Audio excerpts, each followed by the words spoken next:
might have come from somewhere else, but this is where we found ourselves. Welcome to the local show. People you work with, people you know. Welcome to another edition of The Local Show here on Grassroots Community Network. I'm Erik Skarvan, your host. Thanks for joining us, guys. Where each week we feature inspirational locals, and I'm so excited and honored to be joined by a first-time guest of the week, recently inducted in the Aspen Hall of Fame, Dr. Barry Mink. Welcome to the show, Barry. It's my pleasure. Thanks for being here. Thank you for inviting me. Thank you. Well, it's my honor. You were actually my doctor for many years. Well, I was until I retired. Until you retired, and we'll talk about your long, fabled medical career. And you also have an athletic. You have an athletic career, and then you kind of combine the two, which is really interesting too. But I want to talk about where you were born and raised. From Sure. Chicago originally? Yes, I was born and raised in Chicago. Okay. And high school there, and then I went to Northwestern College there. Yeah. In Evanston there. Mm-hmm. And what was that like growing up in Chicago? It was fine. It was good. I was didn't realize how good it was at the time, probably, but it was very good. My folks had a big family there, and I was always part of a big family, and always had cousins and sisters and so forth. Always playmates around. Yeah. And your dad sounds like he was very athletic, and he was quite an influence on you. My father was a physical education teacher in Chicago, and he was an All-American soccer player, University of Illinois, and he played professional basketball for the Rochester Royals. That's when incredible. he graduated college. So he's versatile. He wasn't only an athlete; he was a versatile athlete. And Yes. then he would share that through being He had bio very teacher. good coordination, yes. Okay. Yeah. And he took up golf later in life and did pretty well at that, too. No kidding. And what were the first kind of influences that you remember, like with your dad in particular, when you first started like playing sports? Sure. Well, I can remember we had an apartment there in Chicago, and there was an alley, a back alley, and when he got home from work, he would get me out in the back alley, and we would play catch, and he'd pitch balls to me, and there were little tennis balls. Okay. But he emphasized that a lot in my childhood, athletics, and it was always fun. He took me to the Cubs games and the Bear games, and we shared a lot of athletic fun together. Yeah. Right. Okay. And then we'll talk. Actually, let's talk about this before the break. You would go on then after high school to actually be drafted by the Cincinnati Reds? Yes, That's incredible. I played football and baseball in high school. Okay. And football was, I thought, my forte because I was a quarterback, and I was all conference and had a lot of colleges after me. Okay. And when I was a junior and senior. But baseball was my father's suggestion because I wasn't very big. Okay. But I had a good throwing arm as a quarterback and had some good running skills.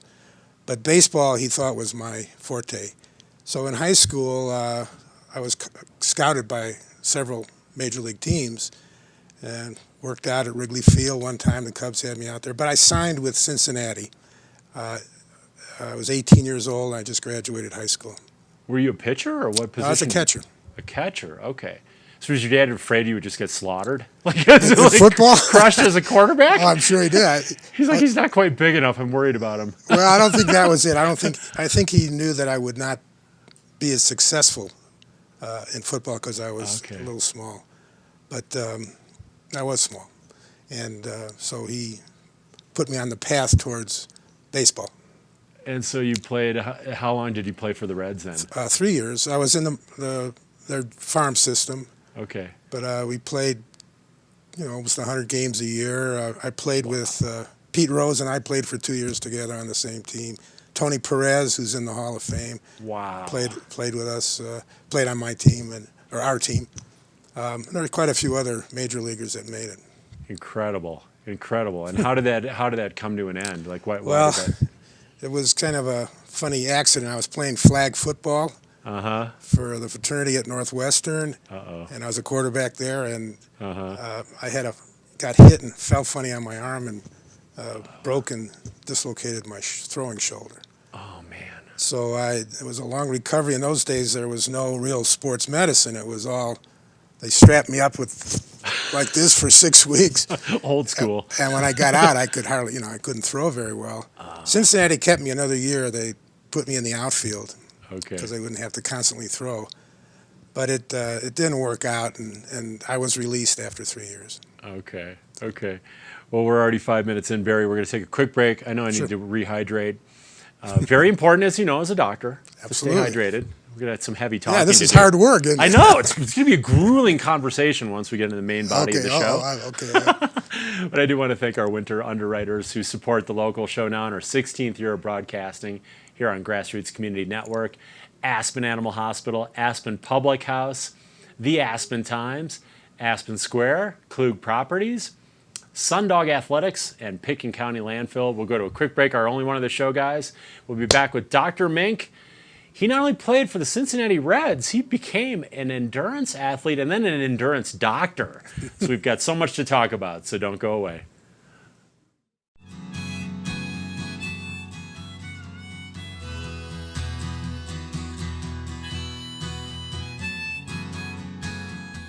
Aspen Animal Hospital's partnership with Wellhaven offers our community a very friendly and professional staff featuring 5 veterinarians, a new care companion plan, wellness plans to cover your preventative care needs for the entire year, and now introducing new feline-friendly Thursdays.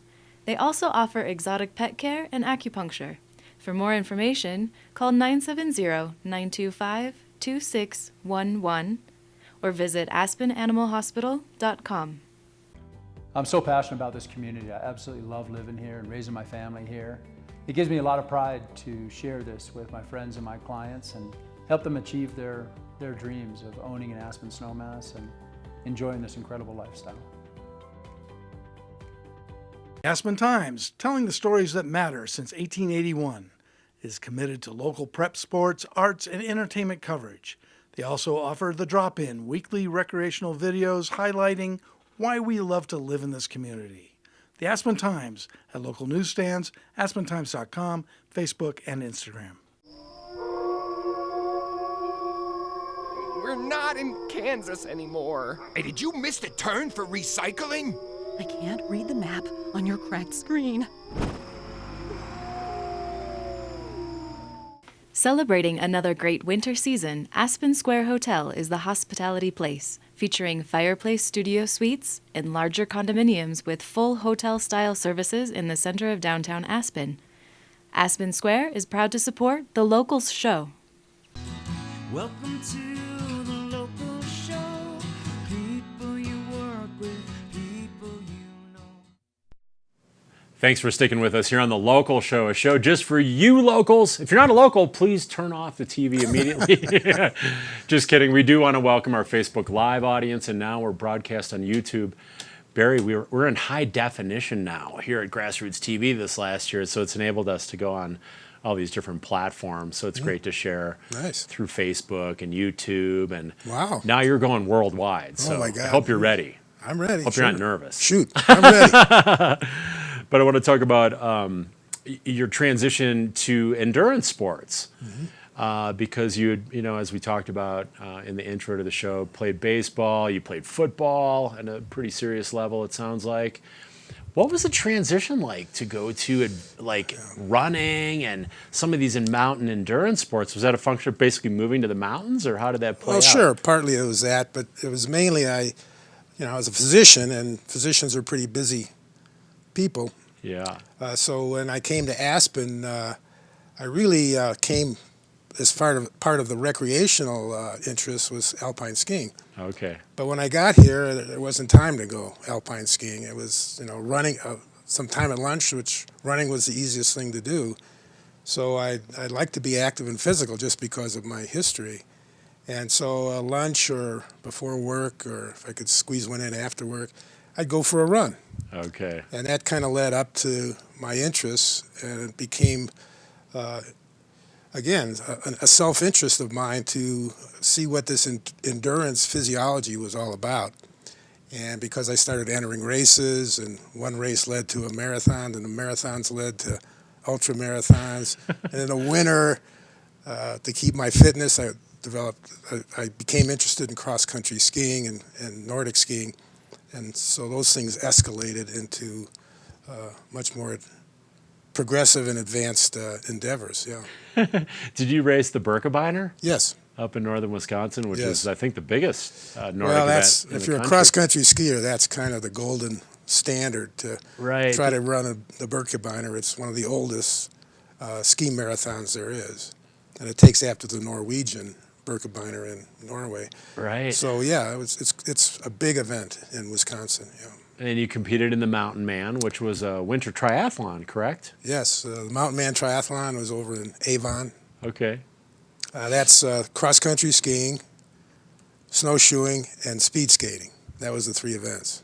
How do you pull off speed skating in particular? Like, I get the other ones, but like, there's nowhere to really train speed skating. I don't even think in the Roaring Fork Valley. In fact, the only rink used to be in Wisconsin at West Dallas for years. That's why Erik Heiden and Bonnie Blair and they all came out of Wisconsin. So how do you train like speed skate, or do you just kind of wing it? No, I never had a pair of speed skates. I had regular hockey skates. Okay.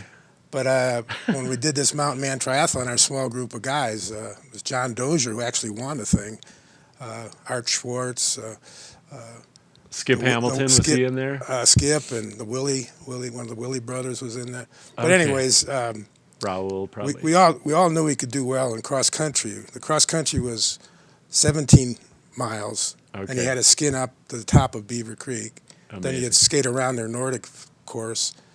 Then you came down, skied down, which was the hardest part on those little skis coming down Beaver Creek. Right. And then you put on your snowshoes and went back up. Then you ran down into the Avon Lake area. Oh my gosh. So the snowshoe was 8 miles. And then the speed skate was 13 miles on the oval in the lake. That's significant. Yeah, it was. I thought you were going to say it was going to be like 2 miles, like it was like the least, but that's significant. It was big.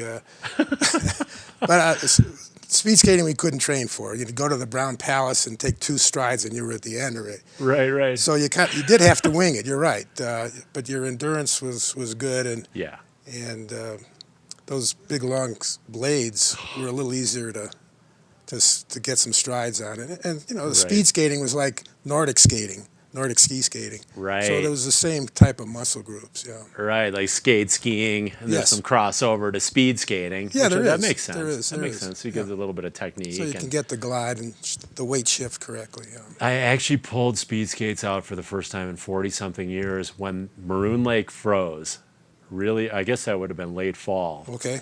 And everyone was going up there. There was like pickup hockey games going on.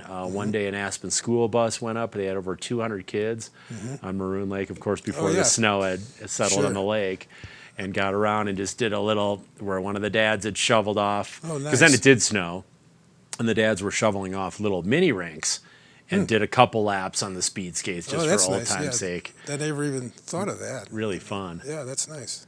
So most people know you as a longtime doctor in Aspen. Right. And how long were you a doctor, like in your total career? I was here 40 years. 40 years. And you'd also had quite an involvement with Aspen Valley Hospital. Sure.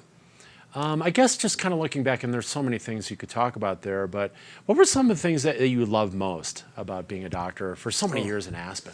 Well, it's a small town, really, and you get to know your patients pretty well, and the patients were your friends, you socialized with, or you trained with, or you competed with. Right. I had a really good partner with Dr. Harold Whitcomb. He was when I joined his practice when I came. Okay. And joined the Aspen Clinic with the orthopedics group, Dr. O'Dane and Dr. Kirk. Dr. Gould was also in that group. So it was mainly the enjoyment of taking care of people you knew. Right. Sure, we got a lot of tourists, but they were always interesting people and very stressed because they were on vacation, they got sick, and it was a big stress for them to be sick on vacation when they're coming to enjoy themselves or spending a lot of money, and then they had to be sidelined with an infection or with an ailment that made you really try to become involved with in getting them better, yeah. And then they don't have their own doctor at the same time, so that's a little strange for them. So Exactly. you have to kind of fill in for their doctor. Exactly. They're on their vacation, which is supposed to be the fun time of the year. So then they have quite a bit of anxiety and stress. But Yes. but even developing those friendships must have been really rewarding, and being Oh, able to sure. help people like that. Oh yeah, absolutely.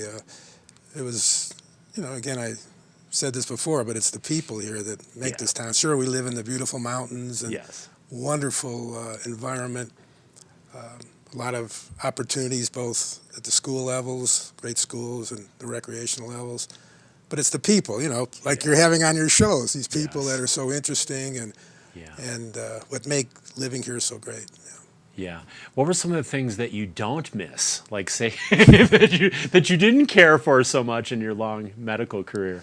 Oh well, there's probably a few things. Well, a couple of things would be the call at 3 a.m, Right. where you had to get out of bed because we didn't have emergency room docs. You had to come in and take care of everything yourself. Be that guy, huh? So then you'd take care of that, and it'd be about 5 o'clock, and you'd get back home and get back to bed, and you get a call right again. You go back in.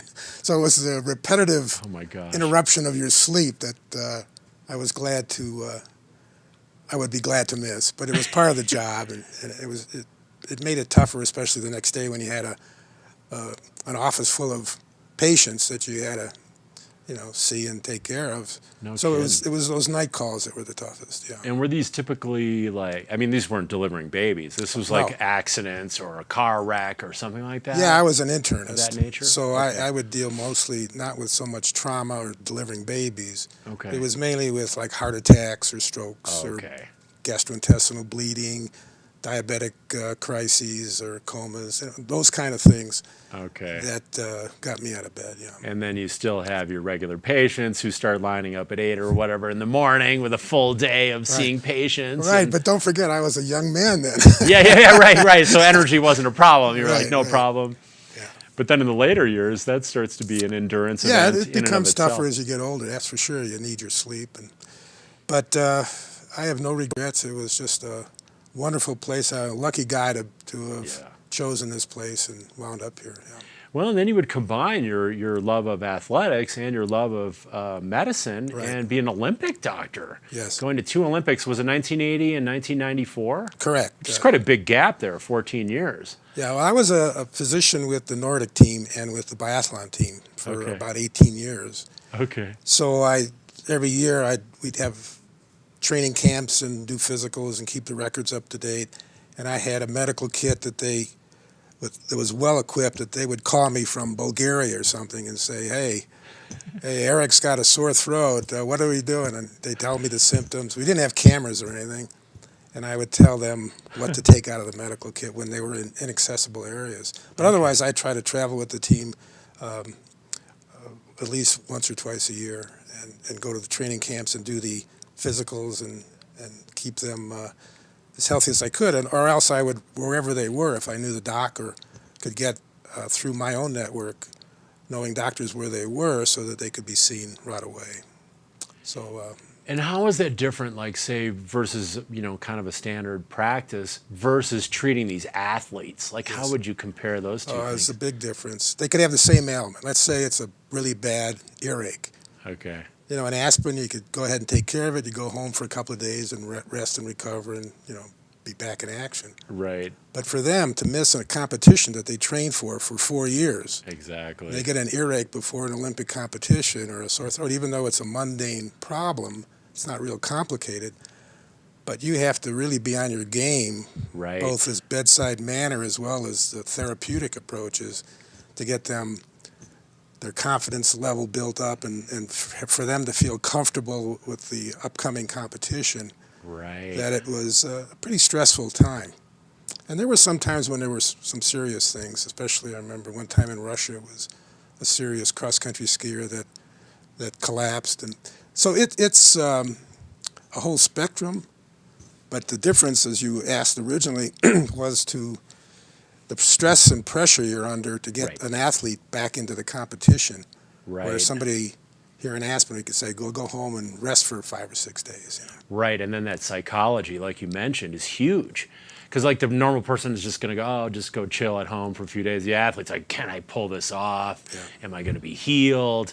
So that's a whole other element of psyche that you have to deal with. They're extremely tense, really tense and concerned and worried that their whole career depends on this competition, or they've spent all this time training, and it's blown away by getting a simple ear infection a couple of days before the competition. No pressure, Dr. Mink. It's just everything's riding. My whole life's riding on this, so no biggie. So what would you suggest? So the treatments might be a little different than I would imagine, with that kind of urgency. Sometimes there was a little more urgent treatment where sometimes you weren't sure if they really needed an antibiotic, but you erred on the side of using it. You couldn't be, esoteric and scientific to the point where it would jeopardize their performance. And you had to be careful you didn't give them any medications that were banned, or there's a whole spectrum of that you couldn't always use what you needed to use that would be considered first line of treatment here in Aspen compared to an Olympic or World Cup competition. Yeah, I know just from being a cyclist and a competitive cyclist that, certain things like maybe sinus medication or whatever, asthma medication, you may not be able to prescribe because it's a banned substance, under the rules. What about the Olympic experience? I mean, the Olympics are so incredible. Do you have anything that sticks out in your mind? I mean, you went to 1980. 1980 was in Lake Placid. Lake Placid. So that was stateside. Okay. I was a chief medical officer for the biathlon venue and the biathlon team. And then in '94, I was in Lillehammer, Norway. Oh, let's talk about Norway. Yeah, that's a great play. I was the team physician there, the internist on the team. There was an orthopedist, a pediatrician, and then we had some physical therapists and massage therapists. But that was amazing because we stayed in the Olympic Village with all the other teams, international teams in Norway, and the people of Norway were just fantastic in the Nordic events because that was their expertise. That was what they were famous for. Yeah. So we were treated royally in that, and after the competitions were over, I got a chance to ski on the trails. And you'd be skiing around, and there'd be a bunch of Norwegians cooking their sausages right off the trail, and drinking beer, and almost yelling, like tailgating, screaming at you, "Hey, American!" and offer you a beer or something. It was just great. So was that had to be one of the highlights, and just the hospitality of the Norwegian people, because you kind of hear about that. I mean, that's my background. They cheer for everybody, even though they want to see their countrymen win, but sportsmanship, they're the best and the most welcoming, and it's really a environment much like ours, a mountain type environment with the outdoor activities were priorities, and so it was just a great experience. It's just so ingrained in their culture, especially the Nordic skiing, of course, originating from Norway, and then you just hear about, like, from Simi Hamilton and Noah Hoffman, our great skiers. Now Noah's retired, but Simi's still out there, and they talk about that. And then they do talk about some special beverages too. I think they have Euler, Aquavit, and did you enjoy any of those special Norwegian beverages when you were over there? I mean, you have to be a responsible doctor, but, maybe in your free time? Sure. We socialized a bit. Security was pretty high, but we were able to get out and socialize, sure. Yeah. It was something that, once in a lifetime experience. But when you're in sports medicine or involved with this team for so many years, see these kids grow up, like in Lake Placid, it was Craig Ward, who was the captain of the Nordic team. That's right. That's where I first met him, and even though he lived here in Aspen.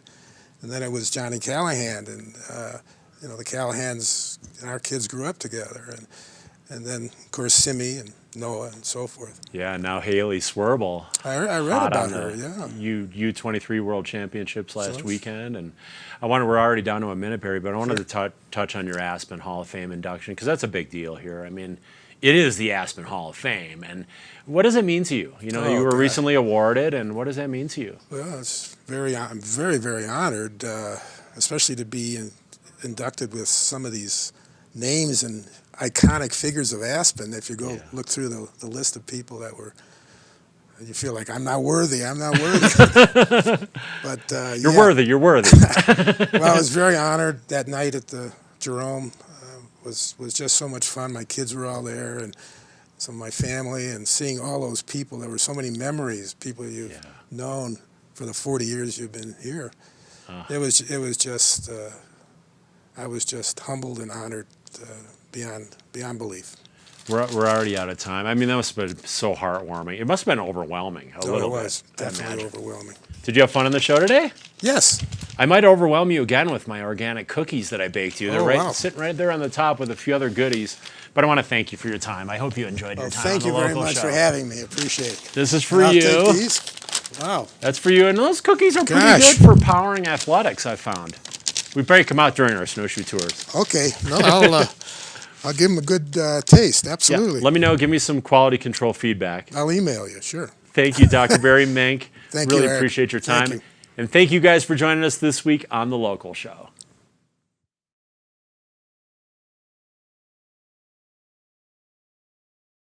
Aspen Public House is a modern gastropub located in the historic Wheeler Opera House building in the heart of downtown Aspen, serving breakfast, lunch, après-ski, dinner, and late night 7 days a week, 8 a.m. to late. Aspen Animal Hospital's partnership with Wellhaven offers our community a very friendly and professional staff featuring 5 veterinarians, a new care companion plan, wellness plans to cover your preventative care needs for the entire year, and now introducing new feline-friendly Thursdays. They also offer exotic pet care and acupuncture. For more information, call 970-925-2611 or visit aspenanimalhospital.com. I'm so passionate about this community. I absolutely love living here and raising my family here. It gives me a lot of pride to share this with my friends and my clients and help them achieve their dreams of owning an Aspen snowmass and enjoying this incredible lifestyle. Aspen Times, telling the stories that matter since 1881, is committed to local prep sports, arts, and entertainment coverage. They also offer The Drop-In, weekly recreational videos highlighting why we love to live in this community. The Aspen Times at local newsstands, aspentimes.com, Facebook, and Instagram. We're not in Kansas anymore. Hey, did you miss the turn for recycling? I can't read the map on your cracked screen. Sundog Athletics is your opportunity to experience one-of-a-kind guided adventures and gain new skills to experience the thrills of snowshoeing, fat biking, canoeing, mountain and road biking. They can be reached at 970-925-1069. Fresh updates at Sundog Athletics on Facebook or sundogathletics.com. Welcome to